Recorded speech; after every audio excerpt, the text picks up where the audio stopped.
अस्सलाम वालेकुम नाज़रीन मोहतरम। जनाब उम्मीद है कि आप खैरियत से होंगे। जनाब आज का ये व्लॉग बड़ा अहम है, बड़ा इंटरेस्टिंग है और बड़ा मालूमाती है, क्योंकि एक तरफ तो मौलाना फजलुर रहमान साहब की जानिब से हमारी फौज पे तनकीद की गई है। अब ये तनकीद क्यों की गई है, मौलाना फजलुर रहमान का क्या मौक़िफ़ है, मौलाना फजलुर रहमान क्या कहना चाहते हैं, एक तो इस हवाले से हम बात करेंगे अपने आज के इस व्लॉग के अंदर। तो दूसरी जानब जनाब सुप्रीम कोर्ट के उस फैसले की बात करेंगे कि जनाब जिसे वफाकी आईनी अदालत ने कलादम करार दे दिया है। अब इस फैसले को लेके कुछ अहम बातें हैं जो मैं आपके साथ शेयर करूंगा अपने आज के इस व्लॉग के अंदर। लेकिन तफसीलात में जाने से पहले मेरी आपसे ये रिक्वेस्ट है कि अगर आपने मेरे चैनल को सब्सक्राइब नहीं किया तो ज़रूर करें, बेल आइकन को भी प्रेस करें। अगर आपको मेरी ये वीडियो पसंद आए तो उसे शेयर करना मत भूलिएगा। मैं हूं आपका मेज़बान मोहम्मद अफजल भट्टी। नाज़रीन, बात यह है कि मौलाना फजलुर रहमान साहब बड़े सीनियर सियासतदान मैं उन्हें समझता हूँ। मैं मौलाना फजलुर रहमान साहब को बड़े कद काठ वाला आदमी समझता हूँ, मगर कल जो उन्होंने कसूर के अंदर अवामी इज्तिमा से खिताब किया, तो यार उस खिताब के अंदर मौलाना फजलुर रहमान ने जो बातें की, एक ऐसे शख्स की बातें थी या एक ऐसे फर्द की बातें थी जो रियासत से उकता गया हो, जो बागी हो, एक बागी शख्स की बातें मौलाना फजलुर रहमान साहब ने की। सबसे पहले तो मैं किस्सा मुख्तसर आपके सामने वो मोटी मोटी बातें, वो तमाम तर लबलबा आपके सामने रखूंगा कि जनाब मौलाना साहब ने क्या कहा है। एक तरफ तो मौलाना फजलुर रहमान साहब ये कहते हैं कि इलेक्शन से पहले वो अफगानिस्तान गए। जब वो अफगानिस्तान जाते हैं तो फिर जाके वो कहते हैं कि वो पाकिस्तान आके तमाम तर मामलात को हमारे ताकतवर हलकों के सामने रखते हैं। लोग ये कहते हैं कि जनाब मौलाना साहब आपने तो कमाल कर दिया। मगर मौलाना फजलुर रहमान साहब कहते हैं कि जनाब फिर उसके बाद हमारे अदारों ने कुछ और कर दिया। वो कहते हैं कि वो मामला ही कुछ और हो गया। अच्छा, फिर मौलाना फजलुर रहमान साहब ने जो तनकीद फौज के जवानों पर की है, मुझे उस तनकीद की समझ नहीं आई यार। हर कोई हमारी फौज में जो जवान आते हैं वो जवान शहादत के लिए आते हैं, पाकिस्तान की खिदमत के लिए आते हैं, पाकिस्तान के लिए वो नौजवान अपनी कुर्बानियां देते हैं। मगर मौलाना साहब ने तो बात तनख्वाह तक महदूद कर दी। मौलाना साहब, बात मुझे इस बात का दुख है कि आपने ये बात की। आप तो बड़े कदकाठ वाले आदमी। बहरहाल मौलाना फजलुर रहमान साहब की ये बात, ये गुफ्तगू एक ऐसे शख्स की गुफ्तगू जो रियासत के बागी हो।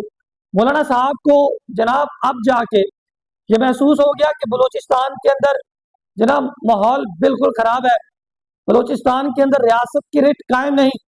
मौलाना साहब को अब जाके पता चला कि खैबर पख्तूनख्वा के अंदर रियासत की रिट कायम नहीं।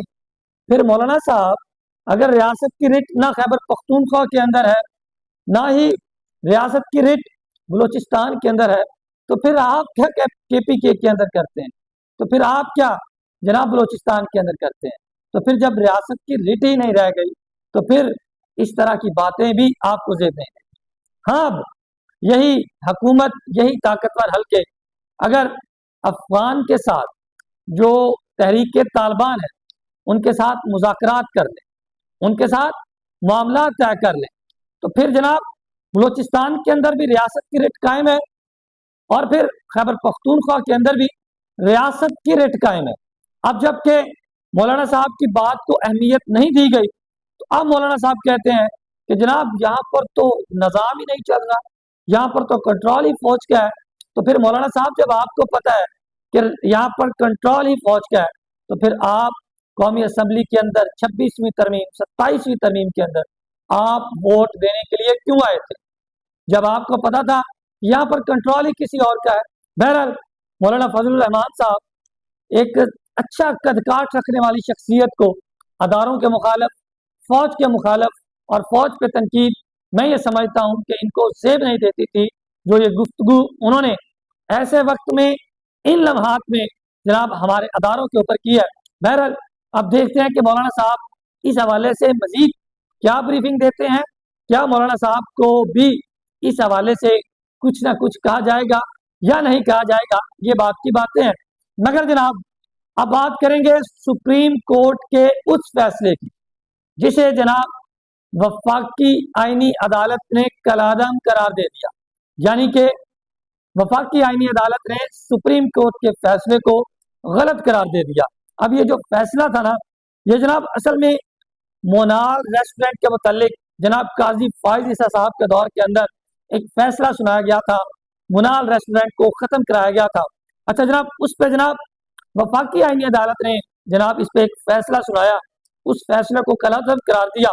जनाब अदालत ने सीडीए और मेट्रोपॉलिटन सिटी के अपीलें मंजूर करते हुए हुक्म इम्तनाई भी ख़त्म कर दिया। आईनी अदालत ने कहा है कि मलकियत का फैसला ट्रायल कोर्ट्स अदालती ऑब्जर्वेशन से मुतासर हुए बगैर करेंगी, जबकि इंतजामी मामलात का फैसला रेगुलेटरी बॉडीज करेंगी। जनाब वफाकी आईनी अदालत के ट्रायल कोर्ट्स को जल्द अज जल्द केस की फैसलों की हदायत दी है। दौरान समाअत जस्टिस हसन अजहर रजवी ने कहा है कि सुप्रीम कोर्ट के फैसले में बहुत से निकात को मद्देनजर नहीं रखा गया। केस दायर करने या नजरसानी दायर करने पर भी अदालत ने गुस्सा किया है, हमने जज्बाती फैसला नहीं करना। वकील एहसन भून ने कहा है कि अदालत ने केस को बहुत अच्छा पढ़ा है, जिस पर जस्टिस हसन अजहर रजवी ने कहा है कि अदालत में हमारी तारीफें ना करें, जो समाअत हुई वही हुक्म करेंगे। जस्टिस अजहर रजवी ने कहा है कि अलिफ लैला की कहानी फैसले में नहीं लिखेंगे, फैसला पढ़ा तो अंदाजा हुआ बहुत कुछ अदालती कार्रवाई से बाहर लिखा गया है। बहरहाल ये जनाब मोनाल रेस्टोरेंट को जिसे जनाब गिराने का, जिसे ख़त्म करने का काजी फाइज ईसा साहब के दौर के अंदर फैसला सुनाया गया था, अब जनाब सुप्रीम कोर्ट के इस फैसले को वफाकी आईनी अदालत ने कलादम करार दे दिया। वैसे मुझे हैरानगी हुई कि हमारे यहाँ जो आज से चंद माह कबल इस तरमीम आने से पहले जो सबसे अपर कोर्ट थी, सबसे आला कोर्ट जिस कोर्ट को समझा जाता था या समझा जाता है, वो जनाब सुप्रीम कोर्ट है।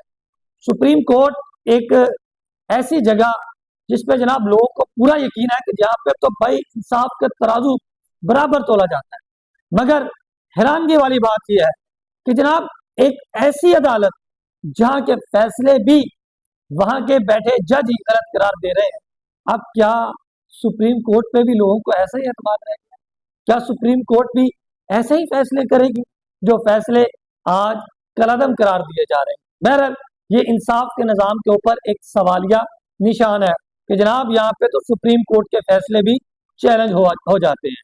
देखें कि सबसे पहले सेशन कोर्ट, जनाब फिर उसके बाद हाई कोर्ट, फिर जनाब सुप्रीम कोर्ट आती है। अब जनाब सुप्रीम कोर्ट के फैसले भी कलादम होने लग पड़े हैं। बहरहाल ये अपडेट्स थी, ये मामला थे जो जनाब मैंने आपके साथ शेयर किए। फिलहाल के लिए इतना ही, इसी के साथ आप मुझे इजाजत दें। अल्लाह हाफिज।